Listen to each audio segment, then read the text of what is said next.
Hello madam, Rapido. వస్తున్నా. సరే madam. అమ్మో, ఇతనేంటి ఇలా ఉన్నాడు? చూస్తూనే భయమేస్తుంది. కోడ్ చెప్పండి. Hello madam. మిమ్మల్ని చూస్తే నాకు భయంగా ఉంది.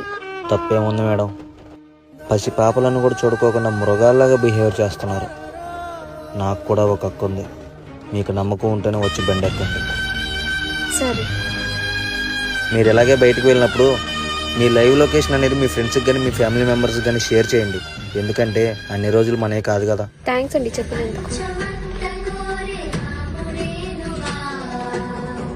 థ్యాంక్స్ అండి, చాలా సేఫ్గా డ్రాప్ చేసినందుకు. మనిషి ఫేస్ను చూసి వాళ్ళ క్యారెక్టర్ డిసైడ్ చేయకండి. కొందరు చేసే పాపాల వల్ల కష్టపడే మాకు కూడా వాల్యూ లేకుండా పోతుంది సొసైటీలో. వాళ్ళ పాప ఇంట్లో నుండి బయటకు వస్తే వాళ్ళ తల్లిదండ్రులు ఇంటికి ఎప్పుడు వస్తుందా అని గుండెలో గుప్పెట్లో పెట్టుకుని బతుకుతున్నారు మేడం. అలా ఉంది ఇప్పుడు సొసైటీ.